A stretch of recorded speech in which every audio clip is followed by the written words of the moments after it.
सध्या गावागावातल्या यात्रा जत्रा सुरू आहेत आणि प्रत्येक गावाची एक वेगळी परंपरा असते। काही गावांच्या आगळ्या वेगळ्या परंपरा असतात ज्या खरं तर सर्वत्र प्रसिद्ध असतात। अशाच एका गावात मी आत्ता आलेलो आहे।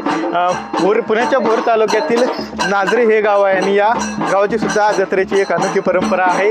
होळीनंतर साधारणतः 7 दिवस विविध उत्सव चालतोय आणि या 7 दिवसात विविध सोंग जे आहेत ते लोकांचं मनोरंजन करण्याचं उत्सव जो आहे तो चालू असतो। अशा प्रकारे या ठिकाणी पाहिलं तर विविध सोंग गावातल्या नागरिकांनी घेतलेले दिसत आहेत आणि हा उत्सव जो आहे तो होळीपासून पुढे जत्रेपर्यंत 7 दिवस चालतो। हे सोंग घेऊन विविध सोंग या 7 दिवसात घेतली जातात आणि हा उत्सव जो आहे तो साजरा केला जातो। आपण पाहतोय की हे सोंग घेतलेले सर्व नागरिक गावातल्या या ठिकाणी आहेत। नक्की काय परंपरा आहे हे आपण गावातले नागरिक आहेत त्यांच्याकडून जाणून घेणार आहोत। काय जत्रेची परंपरा आहे? आमच्या यात्रेची अशी परंपरा आहे की मी ॲडव्होकेट राजेंद्र दत्तात्रय खोपडे, आमचं मूळ गाव म्हणजे गाव आहे ते नाझरं, तालुका भोर, जिल्हा पुणे या गावचा मी माजी उपसरपंच आहे।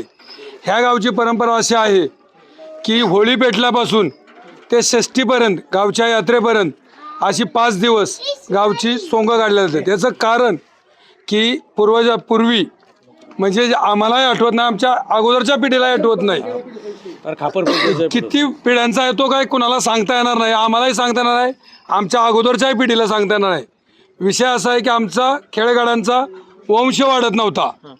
त्यावेळी आमच्या पूर्वजांनी आमच्या नाथसाहेबांना या पांढरीच्या मालकांना अशी नवस केला की माझे खेळगडी वाढू दे, मी तुझी होळीची शिडीपोळी मागून दुलवडी दिवशी सोंग घेऊन पोळी मागेल संपूर्ण गावातून आणि ती ओढ्याला नेऊन खाईल असा नवस केला। तसंच तुझ्या उत्सवापर्यंत 5 दिवस वेडी वाकडी कुठल्याही रूपाचं कोणतंही रूप घेऊन गावात प्रत्येक ठिकाणी चौकामध्ये मी तुझं सोंग काढील आणि त्यानंतर 5 पावलीचा छेबेना काढेल अशी प्रथा आहे। तेव्हापासून आजपर्यंत आम्ही सर्व आमच्या अगोदरचे पूर्वज असतील त्यांनीही रूढी परंपरा चालवली, आज आम्हीही चालवतोय। आमच्या पाठीमागची लहान मुलं आहेत, आमची पाठीमागची जी पिढी आहे ती सुद्धा आमच्या समवेत आहे, ते सुद्धा पाहतात आवडीने। लोक जत्रेला येत नाहीत, आमची माहेरवासनी जत्रेला येत नाहीत, पण हे सोंग बघण्यासाठी त्या जरूर येतात।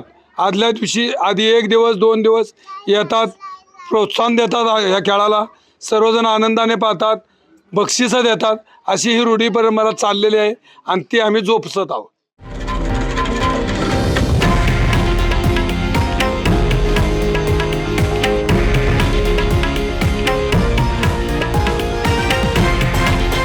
हे आहे देशातील नंबर 1 न्यूज नेटवर्क आणि आपण पाहत आहात TV9 मराठी, एकमेव।